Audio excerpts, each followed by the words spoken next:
que há alguma, digamos, flexibilidade para você dispensar esse tratamento ao suicida.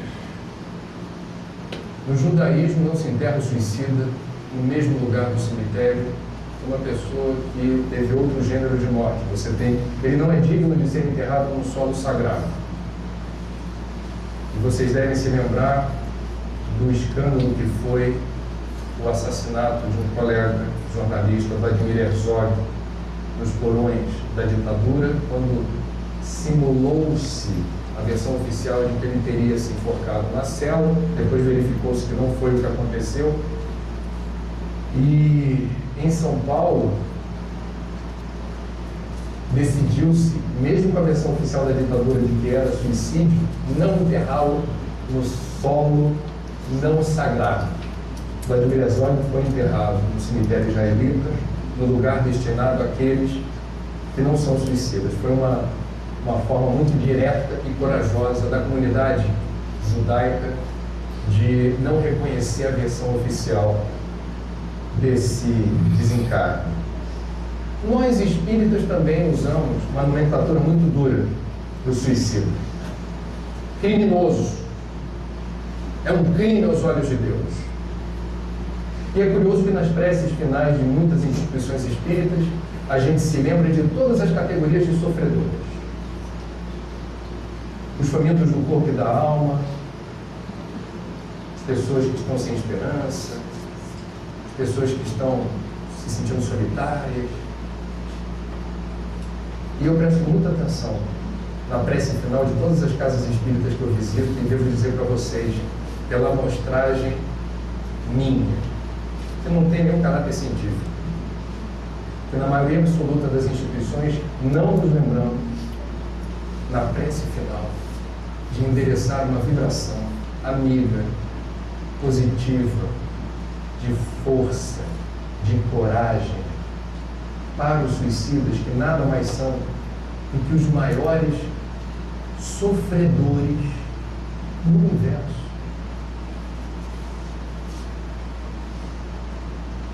No livro de Ivone Pereira, que daqui a pouco a gente vai citar, Memórias de um Suicida, em um dado momento ela chega a dizer: não há palavras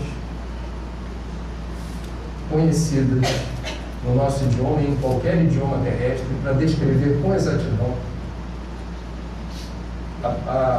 o nível de perturbação, a agonia e o sofrimento dos suicídios. Eu vou ter um cuidado aqui de não sugerir a você que todos os suicidas padecem o mesmo nível de dor ou sofrimento, porque não é assim. Mas não há hipótese do suicida estar livre ou isento de alguma perturbação severa, porque não é da natureza. Nós não nascemos para nos matar. Há um projeto, já a gente vai saber a refletir sobre isso. O que é a vida, o que é a morte, o que estamos fazendo aqui, até quando estaremos aqui. Bom, vamos falar do transtorno de humor,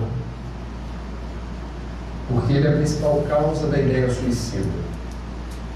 A depressão foi, no século passado, batizada do mal do século, como mal do século. A gente já passou de século, já estamos no século XXI, e o nome de batismo continua sendo o mal do século.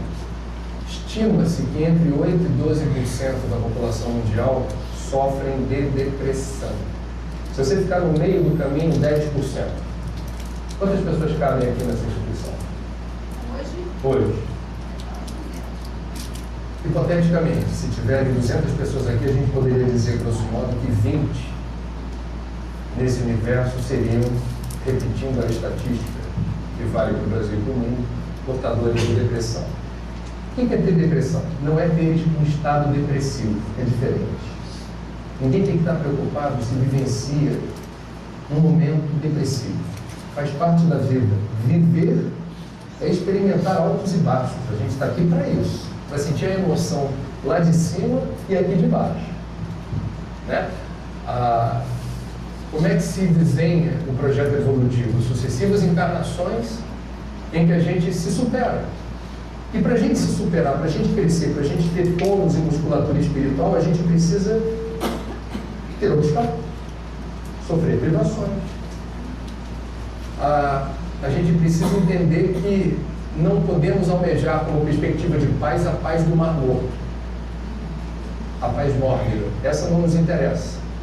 Interessa a paz resultante do trabalho na direção da reforma íntima, dobrando as nossas más inclinações e exercitando as nossas virtudes nessa aventura chamada vida. E a vida nos reserva muitas surpresas, boas e outras nem tanto.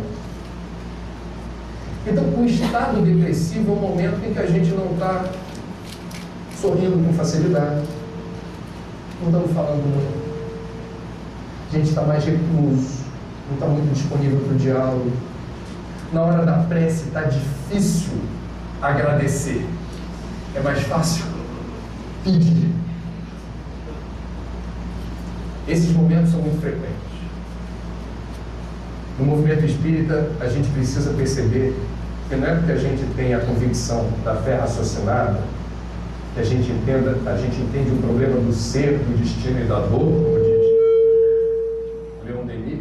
Talvez esteja um pouco alto, por isso está dando um reverbzinho. A gente diminuiu, acho que dá para... Pode ser? Vamos lá. Faz parte da vida sofrer. E a gente não tem que ter medo do sofrimento. E o espírita, por vezes, assim me parece, por termos a fé raciocinada, a gente não se permite o luto. Então você perde um ente querido, que é o gênero de dor, é o gênero de estresse mais forte que existe. Mais do que perda de saúde, mais do que desemprego, mais do que frustração amorosa. Perda dos entes queridos. É o gênero de estresse número 1. E aí tem espírita por aí que a morte não existe. Ou bem, está tudo certo. Não chora não, ela está por aí. E a gente vai levando. Ok, a morte não existe.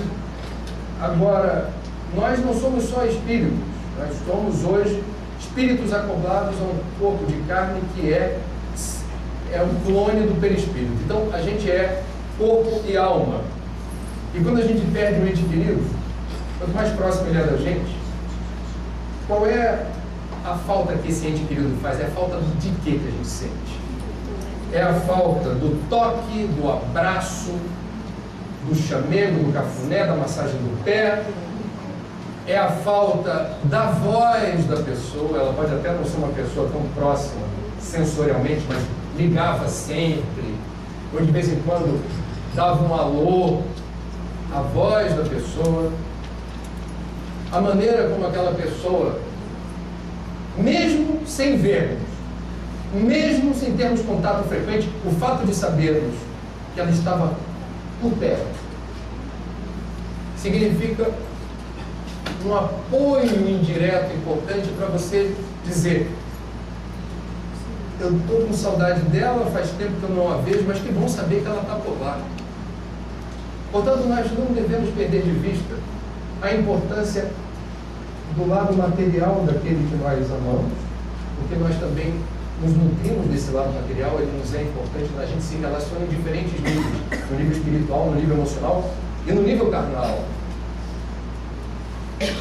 Dói perder um ente querido e a gente precisa se dar o direito do luto.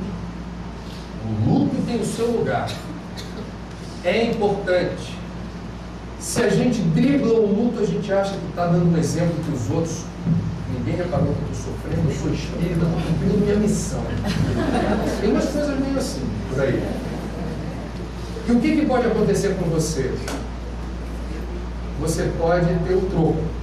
E quem dá o troco é o teu lado emocional mal resolvido, porque você não permitiu que houvesse esse fio terra do deságue dessa possibilidade de você externar essa dor, de você senti-la profundamente e nesse processo de catarse, aprender a negociar com ela em outro nível. Eu continuo sentindo falta da pessoa, mas já não dói tanto. Eu continuo sentindo falta da pessoa, mas a vida segue. A perda de um ente querido gera um estado depressivo, mas não necessariamente uma depressão. Estado depressivo faz parte da vida. Depressão é uma patologia que vai requerer atenção e cuidado.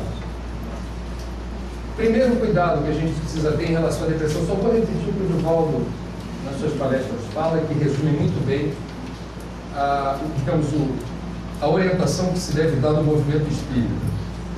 Primeiro cuidado.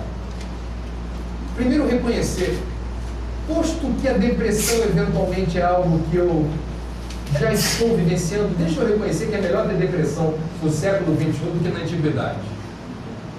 Os gregos chamavam depressão de melancolia, tadinho. E obviamente eles não tinham naquela época o arsenal químico que nós temos hoje para ajudar a enfrentar esse problema. O antidepressivo é recomendado como um dos tratamentos importantes para a gente enfrentar esse transtorno de humor. O que faz o antidepressivo?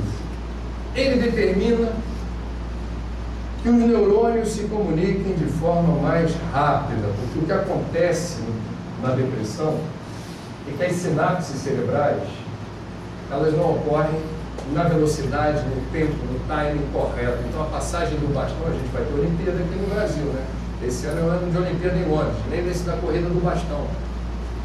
Então, se o cérebro está funcionando direitinho, a corrida do bastão se dá de forma exemplar. Se a gente está com depressão, a passagem desse bastão é complicada, demora. Pega ele, vai. Pega! Pelo amor de Deus, pega! Não pega esse bastão tão fácil. Essa é a razão pela qual boa parte dos depressivos não tem ânimo para levantar da cama, para atender o telefone, para abrir a janela, para sair de casa, para ter um motivo pequenininho que seja para você acreditar que vale a pena chegar ao final desse dia. Vale a pena amanhecer domingo, amanhã. Não há motivo. A pessoa está estagnada. Ela sofre. E o antidepressivo ajuda, portanto, essa pessoa a ter, num primeiro momento, um maior equilíbrio na bioquímica do cérebro. O antidepressivo não resolve a causa da depressão, mas atenua bastante os efeitos. Recomenda-se o antidepressivo. E não é qualquer antidepressivo a que se dê paciência em relação à terapêutica, porque precisa se ver se a marca, o tipo, a substância que está sendo empregada é a mais adequada na dosagem indicada. Então tem um tempo aí que você vai ter que esperar a resposta do tratamento. Outro fator fundamental, o apoio da família e dos amigos, que talvez seja um dos aspectos mais difíceis, porque se eu não tenho visivelmente o dano, a impossibilidade de eu agir normalmente não está estampada no meu corpo, a pior coisa que um depressivo pode ouvir é: você está bem, pô. Você está saudável, você tem um excelente emprego, você tem uma família que te ama, você tem tudo, levanta daí. E a pessoa não consegue respirar, é um sufoco, porque na verdade o que está sendo dito diz respeito apenas ao que é visível e tangível. A depressão não é visível nem tangível e é arrebatadora. Recomenda-se da parte da família e dos amigos mais próximos paciência, entendimento do que está acontecendo ali, para o devido suporte ao que o terapeuta estiver dizendo. É muito comum hoje em dia o terapeuta que cuida do depressivo não cuidar apenas do depressivo, mas do núcleo familiar em que ele está inserido. Só quem já teve um depressivo, um portador de depressão em família, sabe o que eu estou dizendo. Eu tive. E a gente sabe como é que é difícil.